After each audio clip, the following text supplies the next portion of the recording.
Hello, ladies and gentlemen, Big Daddy Top Hat here. The 1980s would deliver to the world a cornucopia of classic arcade games. As innovative a period as it was in gaming, there were certainly genres of video games though through the decade that would heavily be leaned upon by publishers. I mean, how many space shooters were there out there? And how many mascot platforming games were produced after the success of Super Mario Bros. So, taking into account how different Rampage was to anything else that had ever been released, this would result in one of the most popular arcade games of 1986. The destructive title that sees players take control of one of a trio of huge gigantic monsters, destroying buildings while simultaneously trying to survive an onslaught of military attacks, was unlike any video game players had seen before. So, in this video, we are going to look at all of what this game has to offer and go back in time and look at the development and concept behind such a novel creation. Rampage is an important chapter in the story of gaming. So without further ado, this, ladies and gentlemen, is the history of Rampage, one of the most iconic arcade games ever. Yeah! But first, a word from today's sponsor, which is a surprise to be sure, but a welcome one. Let's quickly touch on one of the greatest video games that has ever been produced in history, possibly topping any innovations in mankind's existence. Yes people, you know what's coming, it's Raid Shadow Legends, the ambitious RPG that changed the world forever. The game's full of amazing looking champions, all from their own unique faction, each with a lot of lore. With a line of over 600 characters, the Dwarves faction have their own rich history intertwined into the world of Teleria. So let's get to know them better. Use my links below to download Raid yourself to your mobile phone or PC. Dwarves in the game's lore have largely kept themselves apart from others throughout history, rarely interacting with the other kingdoms. However, not long ago, Seroth's demonic forces tried to invade their kingdom, disturbing their existence. The Dwarves won this war at a great cost, made possible by their king gathering an army to march to the surface and join up with the forces of light, ending over a millennium of non-alignment. As you can see, the game is full of amazing character designs with a lot of detail variety, good, evil, barmaids, everyone is here, including some of my favourites, these legendary dwarven champions, who look like the only thing they want to craft is misery for their enemies. From summoning champions at the tavern to jumping into PvP arena battles, there's something for everyone. I like that the game is intuitive enough for anyone to pick up and play, but at the same time, deep enough for more experienced RPG gamers to get something out of it. And this month, Raid just released a huge new Doom Tower update. There are 2 huge new bosses to take on, Anstrax the Dark Fae and Bomul the Dreadhorn. Enemies have been rebalanced, there are new secret rooms to discover, and new artifacts set to win. If that's not enough, the whole month is packed with awesome events and tournaments, including one very special event with a brand new feature, Super Raids, that lets you double up your rewards from hitting dungeons and massively speed up your progress. You don't want to miss this. If you want to get a huge head start in Raid, all you have to do is hit the link in the description or scan my QR code and you'll get an epic hero Chinoru, who is amazing in the Doom Tower, 200k silver, 1 XP boost, 1 energy refill and 1 ancient shard, so you can summon an awesome champion as soon as you get in game. For 30 days only for new players, all of this treasure will be waiting for you here. Once you're in, you can find me in the game under the name Top Hat Gaming Man. And if you're fast, you can join my clan. And it's that easy, just click the link in the description and I'll see you in game. So play Raid Shadow Legends. Do it! Today's story starts out with 2 young gentlemen by the name of Jeff Newman and Brian Colin. Colin was an artist and animator working at Midway during the golden age of arcade gaming. His first project was working as a character animator on the video game known as Discs of Tron back in 1982, and would later go on to work on the likes of Kozmik Kroozr, Spy Hunter and Zwackery. He, along with video game newcomer Jeff Newman, would come up with the unique for its time idea of creating a video game with, well, no point to it at all. Basically, Newman had noticed that while video games were a fairly new medium, that the industry had already begun to rely on certain tropes and concepts in order to form their new games. He notes that traditionally, most arcade games revolve around playing as a hero, trying to achieve a high score. He and Colin, on the other hand, wanted to make something that was a breath of fresh air that would simply allow players to instead just go on, well, a rampage. Reflecting back on the formation of such an outlandish idea, Colin notes that he was living in the Ronald Reagan era of America that was synonymous with urban blight. So while he had noticed the shift from high score gaming to the beginning of narrative, plot-driven titles from the likes of Nintendo, he and his design partner on the other hand wanted to make something that simply promised the adolescent fantasy of being gigantic, all-powerful, and being able to destroy everything in sight. Their game concept was literally counterculture to what was popular in gaming at the time. This may have partially been inspired by the fact that the pairing did not consider themselves gamers, and rarely, if ever, visited the arcades. Newman was a graduate in probability, statistics and computer science, who had only picked up a job working at Midway through knowing an employee who played for the same softball team as himself. As for Colin, he had a real love for art, film and cinema, so had taken a degree in film studies. Following his graduation, he had applied for a job as a game designer at Midway, which he jokes he thought was a job role that would revolve around painting pinball cabinets, since pinball was what he had long associated with the company. But most people watching this channel will be more than aware that they are also known for successfully acquiring the licensing for the likes of Space Invaders and Pac-Man in the United States. So it is no surprise that by the time Newman and Colin joined the company, that they'll be more focused on the video game industry. The creation of the game, though, would obviously be more layered than simply coming up with the Rampage and Destruction idea from day one of development, and in many ways the title was also inspired by the technical limitations that would stand in the pairing's way. The idea of mangling skyscrapers emerged from the fact that with the arcade hardware they had at their disposal, their development team could only move rectangular shapes in the background. So the thought track was that since American cities are largely identical in appearance, they could get away with using the same assets over and over throughout a playthrough. And dust effects from crumbling buildings in their destruction themed game would also be able to conceal any glitchy animations. Further to this, the creation of this iconic game would obviously involve the inception of 3 monsters, an ape named George, a lizard named Lizzie, and a wolf named Ralph. A cast of city-destroying beasts inspired by classic monster movies, a great callback to Colin's film degree. While George is based on King Kong, many mistakenly believe that Lizzie was inspired by Godzilla. However, Colin notes that the character is based on the monster from 20 Million Miles to Earth, as he much preferred Harryhausen and Willis O'Brien movies over the Japanese created monster. Ultimately, gamers would receive the Rampage arcade game in which 3 players could control these giant beasts simultaneously, all of which are humans who have been transformed into these powerful monsters. As noted, gamers rampage, obliterating high-rise buildings from stage to stage, even eating people and destroying the likes of helicopters, tanks, police cars and boats progressing through the game.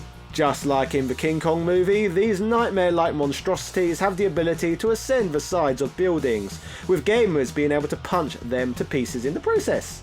Despite the game at its heart being somewhat of a rampage, traditional gaming elements would ultimately end up still being included. For example, each player has a health bar and can take damage in a number of ways, such as failing to jump off of a collapsing building, or receiving hits from enemy bullets, dynamite and other military projectiles that are in place to hinder the gamer.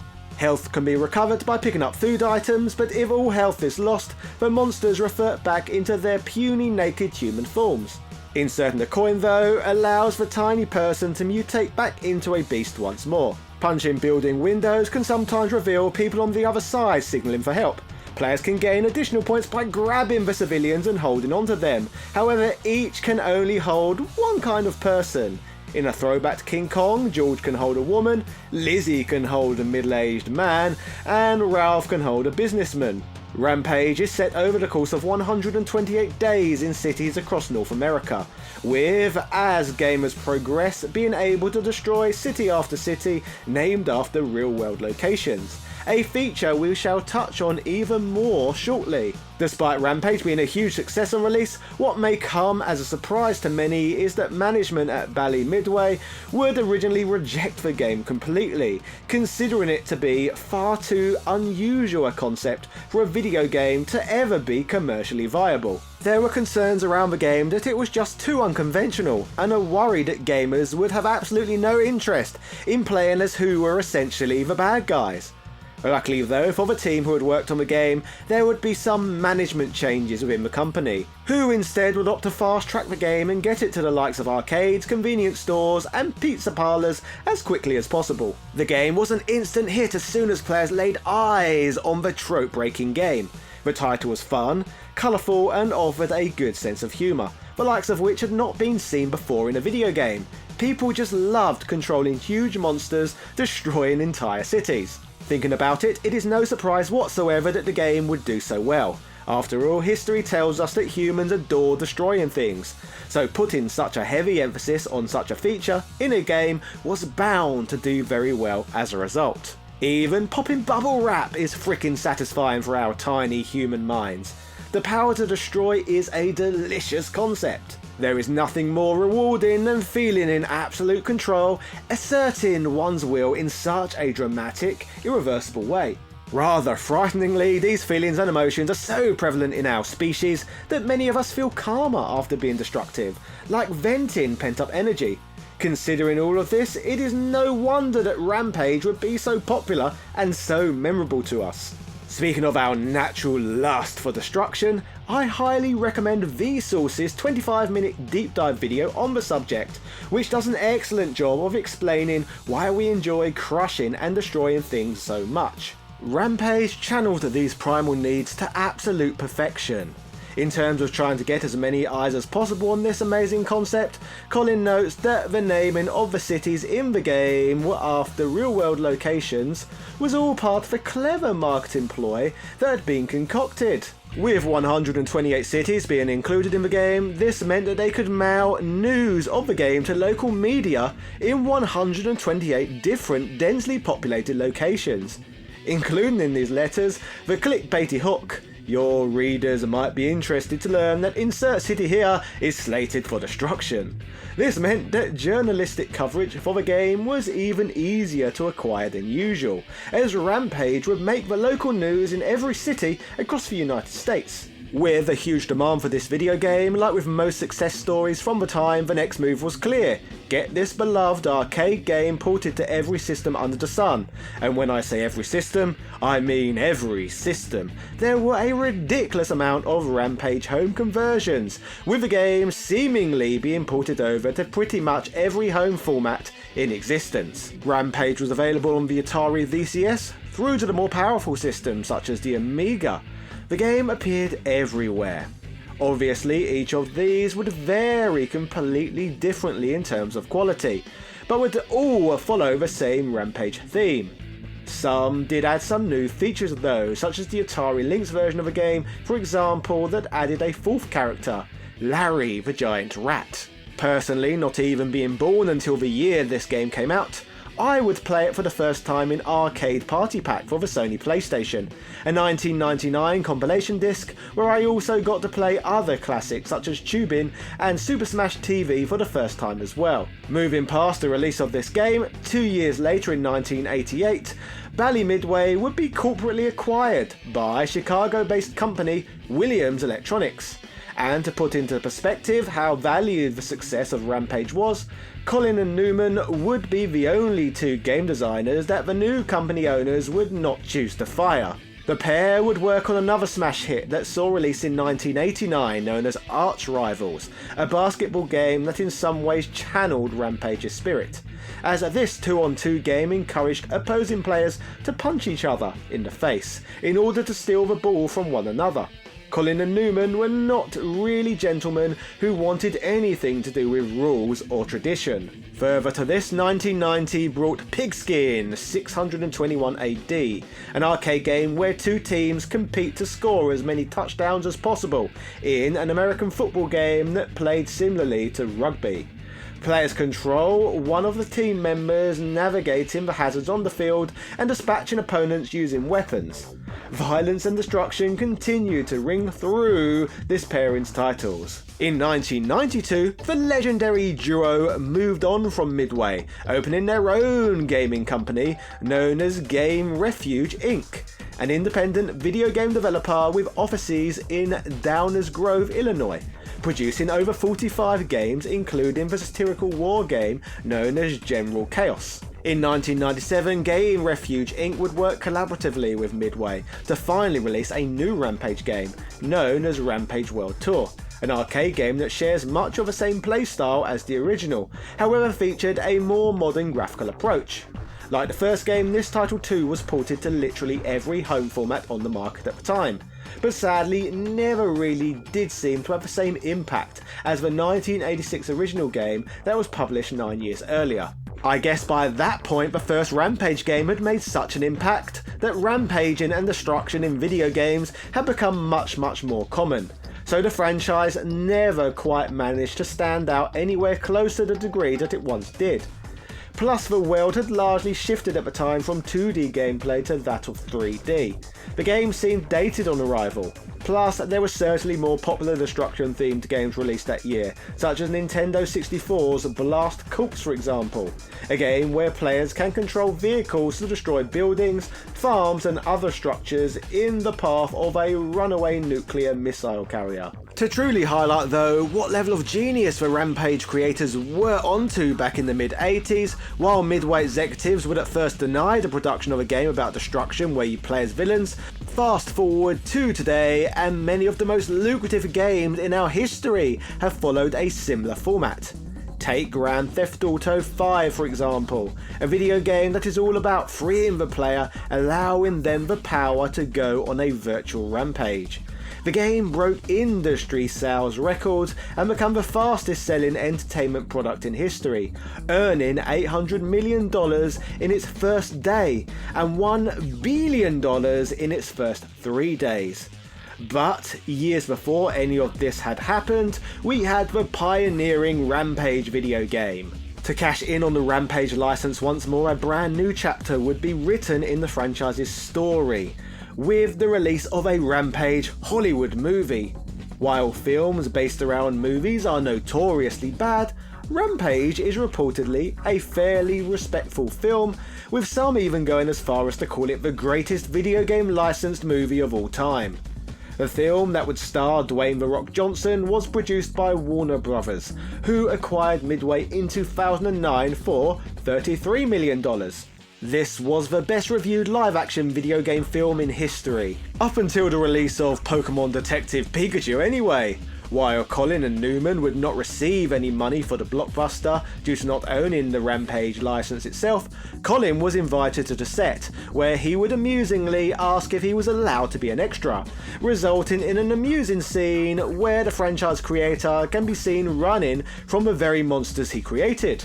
Colin states that he can't overstate just how excited he was to be on the set, and he even got to meet The Rock, admitting he was smiling like a little kid months and months after the event. While Newman would not be formally invited, he would rock up to the set anyway, resulting in staff asking him who he was and what he was doing there, replying that he was just a programmer but had made the Rampage game. Newman would enjoy his day watching production take place. While the franchise would morph into a movie, the 1986 arcade game should never be underestimated in terms of its groundbreaking, or should I say building-destroying nature, and helped pioneer a whole new unique direction for gaming in the process. Rampage is one hell of a frickin' important arcade game, no matter how simple and rudimentary it may look in comparison to the AAA heavy hitters that are available on the market now. Colin and Newman were some forward thinkers. So I guess, ladies and gentlemen, that was the history of Rampage, an iconic arcade game that would change gaming forever. Let me know in the comment section down below what you thought of today's video, and why not share some of your memories about playing this classic game. If you enjoyed today's video covering an old school arcade game, why not check out my recent coverage on Renegade? Or maybe you would like to see my video on the Combat Tribes, a game developed by beat-em-up legend Yoshihisa Kishimoto, following the release of Double Dragon 2 The Revenge. If you are new here, do not forget to like this video, hit that subscriber button, and ring that notification bell to ensure you do not miss future uploads. Finally, I would like to give a huge thank you to my Patreon backers, who, through their additional funding, allow me to make videos on non-trending topics like this on a full-time basis. So special thanks go out to Sebastian Velez, a murder of crows, Carl Johnson, Heo Paulo Lopez, Nostalgia Collector, Ben Harradine, Corey Imar Senior, Capcom vs SNK, Rowan Dinch, Evan Balder, Philip Manth, Azar Arkai, Joaquin Varela, Michael Cullix, Ego, Jordan Durant, Adriel Light 85, Ian Boyle, Nick Daniels, Princess Zana, Daniel Daly, Computer Man, House of a Ted, Gary Pinkett, ECU Professor, Johnny Holly, August Piazza, Justin Wang, Hermes Gonzalez, Instant Gratification Monkey, Man Shovel, James Bishop, JB, Michael Hall, Wesley Sankey, Drew Peacock, Langston Miller, Noob, Sarah Powell, Vlaming Renee, Marvin Araliga, TOG Driver, Adrian Hannington, Bernard NG, Dan Van Dammit, Louis Viant, John Bates, David Bowell, Chris Fisk, Mike Bruno, Rick67, Antonio Rodriguez, Craig Jenkins, Retroverse.com, Casey Wright, Since Spacies, Punk Toast, Gunther Hendricks, and everybody else who backs my work on Patreon. I am very thankful for your support with this channel. Yeah! Cheerio!